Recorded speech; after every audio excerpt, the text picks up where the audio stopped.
আপনার বাড়িতে কি কোনো বাস্তুদোষ আছে তা কি করে বুঝবেন জেনে নিন। জীবনে সুখ, সম্পদ এবং সমৃদ্ধি লাভ করতে আমরা সবাই চাই, কিন্তু অনেক সময় বিভিন্ন কারণে তা অর্জন করা সম্ভব হয় না।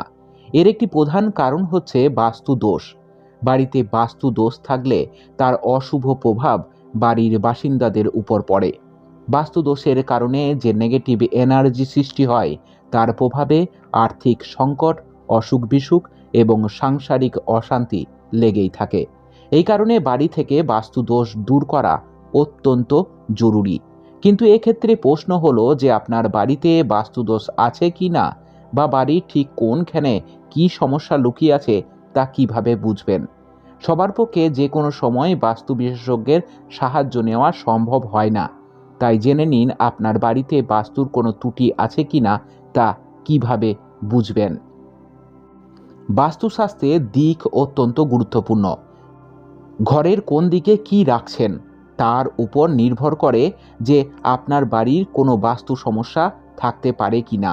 বাড়ির সঠিক দিকে সঠিক জিনিস রাখলে তার থেকে পজিটিভ এনার্জি ছড়িয়ে পড়ে। বাস্তুশাস্ত্র অনুসারে বাড়ির উত্তর ও পূর্ব দিক সবসময় খোলা রাখা উচিত।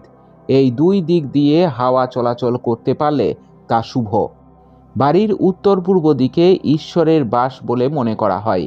এই কারণে আপনার বাড়ির উত্তর পূর্ব দিকে যদি নোংরা আবর্জনা থাকে তাহলে নিশ্চিত সেখানে বাস্তু দোষ আছে। এক্ষেত্রে যাতে দুর্গন্ধ, নোংরা এবং ভারী জিনিস না থাকে তা দেখে নিন। তা না হলে সংসারে অশান্তি এবং দারিদ্রতা দেখা দিতে পারে। উত্তর পশ্চিম দিক। বাড়ির উত্তর পশ্চিম দিকে ড্রয়িং রুম থাকা সবচেয়ে শুভ। তা সম্ভব না হলে এদিকে পার্কিং রাখুন। রান্নাঘর। রান্নাঘর থাকুক বাড়ির দক্ষিণ দিকে। রান্নাঘরে তৈরি হওয়া খাবার আপনাকে এনার্জি দেয়।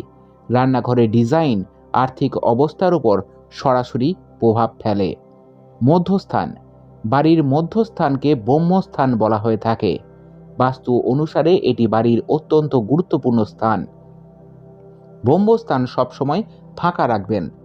বাড়ির মধ্যস্থানে কখনো কোনো ভারী আসবাব যেমন সোফা, ডাইনিং টেবিল বা বিছানা একদমই রাখবেন না। শোয়ার ঘর।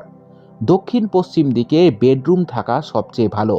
এদিকে বেডরুম থাকলে কেরিয়ারে উন্নতি হয়। পড়ার ঘর। বাড়ির পশ্চিম দিকে পড়ার ঘর থাকলে তা লেখাপড়ার জন্য শুভ বলে মনে করা হয়। আপনার সন্তানের পড়ার ঘর সবসময় পশ্চিম বা উত্তর পশ্চিম দিকেই রাখুন, আর পড়ার টেবিল থাকবে ঘরের পূর্ব দিকে।